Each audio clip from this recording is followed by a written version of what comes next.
मौजूद रहेगा और आपसे मज़ीद भी मालूमात जो है हम हासिल कर रहे हैं। वक्तन फ़वक्तन आप इस समात के हवाले से हमें अपडेट कर रहे हैं कि किसकी जानिब से दलाइल दिए जा रहे हैं कि किस तरीके से ये जो मामला है, पहले फुल कोर्ट की सदा की जा रही थी, उसके बाद लार्जर बेंच बनाने का जो है वो मुतालबा किया जा रहा था, लार्जर बेंच की बात की जा रही थी। चीफ जस्टिस की जानिब से भी रिमार्क्स दिए जा रहे हैं और चीफ जस्टिस ने कहा कि नोट के मुताबिक 4 जजेस ने खुद को बेंच से अलग किया। बेहतर तरीका यह था कि लिखते कि 4 जजेस को बेंच से निकाला गया और 9 रुकनी बेंच के फैसले में कहीं नहीं लिखा कि कौन रज़ाकाराना अलग हो रहा है। चीफ जस्टिस ने रिमार्क्स दिया कि किसी ने बेंच से अलग होना हो तो जुडिशियल ऑर्डर लिखा जाता है। कोई शक नहीं कि जज को बेंच से निकाला नहीं जा सकता। अदालत बेंच के सिरे 9 तश्कील का हुक्म दे तो उसे निकालना नहीं कहते। जस्टिस एजाजुल एहसन ने कहा कि सिरे 9 तश्कील में तमाम 5 नए जजेस आ जाते तो क्या होता, क्या नया बेंच पुराने 2 जजेस के फैसलों को साथ मिला सकता है। जस्टिस एजाजुल हसन ने मजीद कहा कि नया बेंच तश्कील देना जुडिशियल हुक्म था, इंतजामी नहीं। जी हाँ, चीफ जस्टिस ने कहा कि अगर बाइकआउट करना है तो अदालती कार्रवाई का हिस्सा न बने, बाइकआउट नहीं किया तो लिख कर दें। पंजाब और खैबर पख्तूनख्वा में इंतखाबात का ये केस है। चीफ जस्टिस उमर अता बंदियाल की सरबराही में 3 रुकनी बेंच समाअत कर रहा है। इलेक्शन कमीशन का हुक्म बरकरार रहा तो बाकी इस्तदाएं खत्म हो जाएंगी। जस्टिस एजाजुल एहसन की जानिब से ये कहा गया, जबकि पहले राउंड में 9 रुकनी बेंच ने मुकदमा सुना था। अटॉर्नी जनरल की जानिब से कहा गया और मजीद कहा कि 21 फरवरी को समाअत का हुक्मनामा आया। 2 जजेस के इख्तलाफ की तफसीलात सामने आ चुकी हैं। 2 जजेस ने पहले दिन दरख्वास्तें खारिज कर दी थी।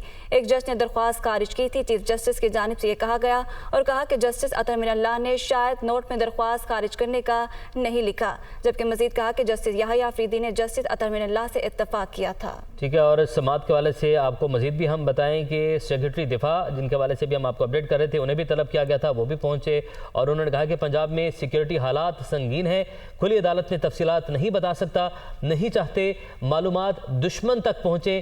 केस की समाअत में 1 घंटे का वक्फा कर दिया गया है। पंजाब में सिक्योरिटी से मुतालिक इन चैम्बर ब्रीफिंग देंगे, सेक्रेटरी दिफा की जानिब से ये कहा गया है। सेक्रेटरी दिफा और सेक्रेटरी फाइनेंस को भी तलब किया गया था अदालत की जानिब से और सेक्रेटरी दिफा की जानिब से कहा गया है कि पंजाब में सिक्योरिटी के हालात संगीन है, खुली अदालत में तफसीलात नहीं बता सकता, नहीं चाहते कि मालूमात दुश्मन तक पहुँचे। पंजाब में सिक्योरिटी से मुतालिक इन चैम्बर ब्रीफिंग देंगे। जी हाँ, सेक्रेटरी दिफा का कहना है कि पंजाब में सिक्योरिटी हालात संगीन है, खुली अदालत में तफसीलात नहीं बता सकता, नहीं चाहते मालूमात दुश्मन तक पहुंचे। केस की समाअत में 1 घंटे का वक्फा कर दिया गया है, जबकि सेक्रेटरी दिफा की जानिब से कहा गया कि पंजाब में सिक्योरिटी से मुतालिक इन चैम्बर ब्रीफिंग देंगे तो पंजाब में सिक्योरिटी हालात संगीन है, खुली अदालत में तफसीलात नहीं बता सकता। सेक्रेटरी दिफा की जानिब से कहा गया कि नहीं चाहते मालूमात दुश्मन तक पहुंचे।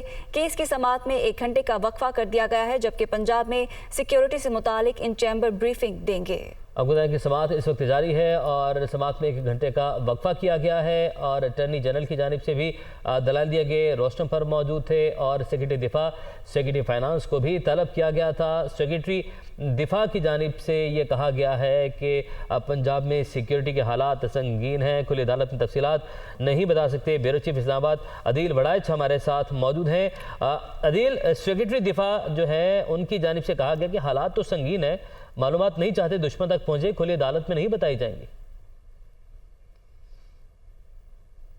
जी, चीफ जस्टिस की जानिब से कहा गया है कि असल मसला सिक्योरिटी का इशू है। जो सेक्रेटरी दिफा हमूदुज़्ज़मान जब रोस्टम पर आए तो उन्होंने कहा कि ये हसास नौयत की मालूमात हैं, इस तरह खुली अदालत में शेयर नहीं की जा सकती। तो अदालत ने ये कहा कि आप तहरीरी तौर पर चीज़ें दे दें, फ़ाइल दे दें, हम उनका जायज़ा जो है वो ले लेंगे। और इसमें चीफ जस्टिस ने कहा है कि फोर्सेस का जो मामला है वो सिर्फ आर्मी का नहीं है, इसमें नेवी और एयर फोर्स भी है, इनसे भी खिदमात ली जा सकती हैं। चीफ जस्टिस ने कहा कि 50% जो पोलिंग स्टेशन हैं वो तो सिक्योर हैं, मसला बाकी 50% का है। और इसमें चीफ जस्टिस ने कहा है कि ये इलेक्शन कमीशन ने कहा है कि जो पोलिंग स्टेशन जो हैं वो निस्फ से ज़ायद वो महफूज हैं, इसलिए वहाँ पर तो इस तरह फोर्सेस की ज़रूरत शायद नहीं होगी। तो इसमें अटॉर्नी जनरल ने कहा है कि इलेक्शन कमीशन ने अपने फ़ैसले में कुछ वजूहात बताई हैं, तमाम चीज़ें रिकॉर्ड पर मौजूद हैं। तो इसमें चीफ जस्टिस की जानिब से इसमें सेक्रेटरी दिफा ने ये कहा है कि जो हमारे पास जो रिज़र्व फोर्स मौजूद है, रिज़र्व फोर्स के लिए भी तरबियत के लिए वक्त दरकार होता है और इसको तरबियत भी इसकी की जाती है और फ़ौज की बड़ी तादाद बॉर्डर्स पर तैनात है।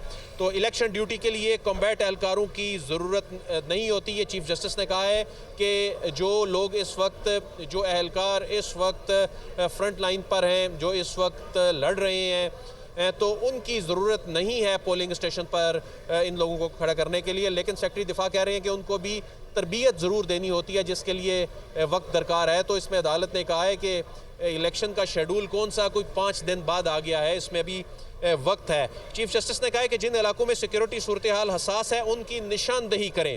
चीफ जस्टिस ने कहा है कि इलेक्शन कमीशन ने कहा है कि सिर्फ 45% पोलिंग स्टेशन हसास हैं और इसमें ये कहा है कि जिस तरह ज़िला जंग है इसकी मिसाल दी गई।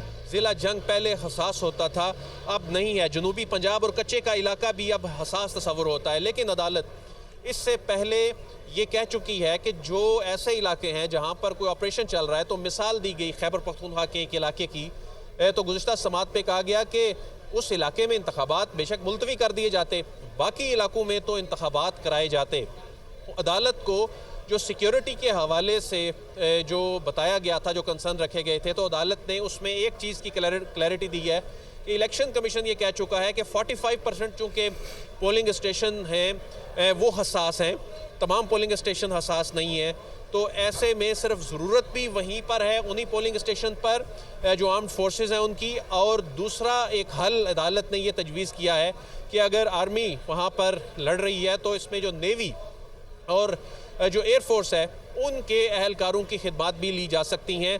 जहाँ तक मामला है कि जो लोग इस वक्त बॉर्डर्स पे हैं तो कॉम्बैट फोर्स की ज़रूरत पोलिंग स्टेशन पर नहीं होती, और जहाँ तक मामला है कि उनकी भी तरबियत दरकार होती है, तो उसके लिए भी इलेक्शन शेड्यूल में अभी वक्त है।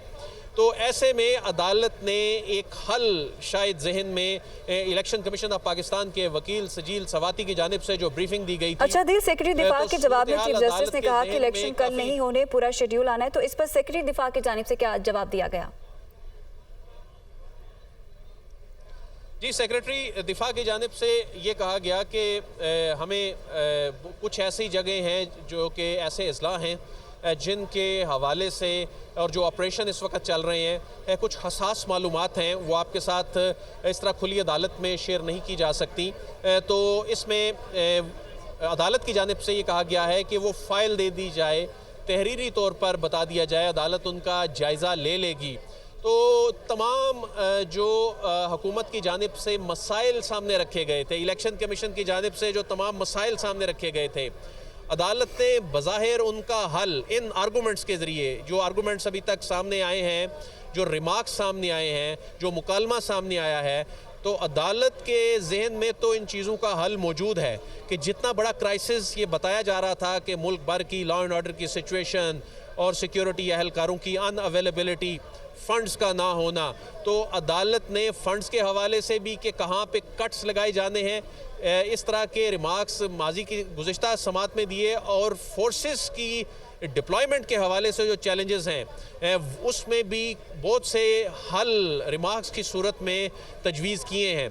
तो अब चूँकि समात में वक्फ़ा है, अब अभी ये कहा गया कि समात में वक्फ़ा किया गया, तो बहरहाल इस वक्त सेक्रेटरी दिफा और सेक्रेटरी ख़जाना इस वक्त मौजूद हैं और उनकी जानिब से ये कहा गया कि हसास मालूमात अच्छा दिल, अगर हम अदालती रिमार्क्स देखें तो कह सकते हैं कि सिक्योरिटी के हवाले से सेक्रेटरी दिफा जो है वो मुतमईन नहीं कर सकती।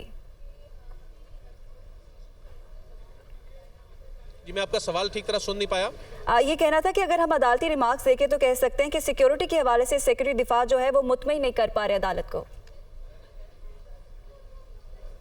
देखिए, सेक्रेटरी दिफा ने जो एक पिक्चर सामने रखी है, अदालत ने उसको रद्द तो नहीं किया, लेकिन अदालत ने उसका हल ज़रूर तजवीज़ कर दिया है। अदालत ने ये कहा है कि आपको सारे पोलिंग स्टेशंस पर तो फोर्स लगाने की ज़रूरत ही नहीं है। अदालत ने यह कहा है कि अगर कॉम्बैट फोर्स जो है वो एहलकार इस वक्त मसरूफ़ हैं बॉर्डर्स पर और दहशतगर्दी के ख़िलाफ़ जंग में, तो जो दीगर फोर्सेस हैं उनसे लिए जा सकते हैं। तरबियत का जो मामला है तो कोई शेड्यूल 5 रोज़ बाद तो आ नहीं जाना, इसमें अभी वक्त है, तरबियत भी हो सकती है।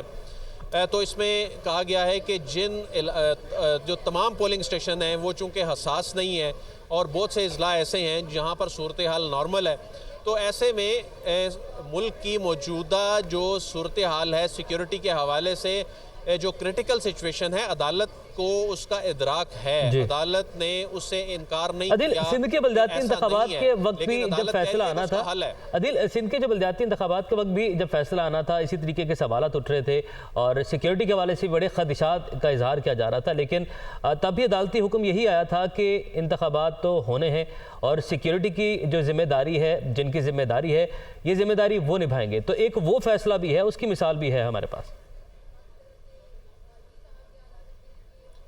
देखिए, अदालत के सामने चूंकि जब मामला आ जाता है आइन की तशरीह का, या तो वो मेंटेनेबल ना हो, मेंटेनेबल तो अदालत इसे करार दे चुकी और आज भी अदालत ये कह रही है कि हुकूमत का जो मौक़िफ़ है मानने के लिए तैयार नहीं, इसका मतलब है काबिल समात है। अब काबिल समात में एक आइन की अब ये कॉन्स्टिट्यूशनल पिटिशन सामने आ गई तो उसकी तशरीह तो अदालत ने करनी है। 3 जज साहिबान जो हैं वो एक प्रोसेस के बाद एक बड़ा बेंच श्रिंक होते होते 3 जज साहिबान पे आ गया, लेकिन जो चीज़ प्रिवेल करेगी वो ऑर्डर ऑफ द कोर्ट, जो प्रोसीजर के तहत, कानून के तहत, आइन के तहत ऑर्डर ऑफ द कोर्ट होता है, वो प्रिवेल करता है और उसके मुताबिक अभी तक जो कार्रवाई चल रही है वो इलेक्शन के हक में जाती दिखाई दे रही है, उसमें मामला इलेक्शन के हक में जाता दिखाई दे रहा है, लेकिन इसमें हतमी फैसला 3 रुकनी बेंच ने करना है और अदालत के जो रिमार्क्स ये बता रहे हैं कि वो इलेक्शन के हक में ये रिमार्क्स जो हैं वो जाते दिखाई दे रहे हैं। ठीक है अदिल, आप हमारे साथ ही मौजूद रहिएगा और इस वक्त आपको बताएं कि समात में 1 घंटे का वक्फा कर दिया गया है और जो समात हुई इसके हवाले से हम आपको अपडेट कर रहे हैं कि सेक्रेटरी दिफा भी आए और सेक्रेटरी दिफा की तरफ से कहा गया कि पंजाब में सिक्योरिटी हालात संगीन हैं, खुली अदालत में तफसीलात नहीं बता सकते, नहीं चाहते मालूमात दुश्मन तक पहुँचे और पंजाब में सिक्योरिटी से मुतालिक इन चैम्बर ब्रीफिंग देंगे। सेक्रेटरी दिफा ने कहा कि रिजर्व फोर्स की तलबी के लिए वक्त दरकार होता है, रिजर्व फोर्स की तरबियत भी की जाती है और जिस पर चीफ जस्टिस ने रिमार्क्स दिए जो कि इंतहाई अहम रिमार्क्स दिए कि उन्होंने कहा कि फौज की बड़ी तादाद बॉर्डर पर भी तैनात है, इलेक्शन ड्यूटी के लिए कॉम्बैट एहलकारों की ज़रूरत नहीं होती और उन्होंने ये कहा कि इलेक्शन कल नहीं होने, पूरा शेड्यूल आएगा और चीफ जस्टिस ने कहा कि जिन इलाकों में सिक्योरिटी सूरत हाल हसास है उनकी निशानदेही की जाए।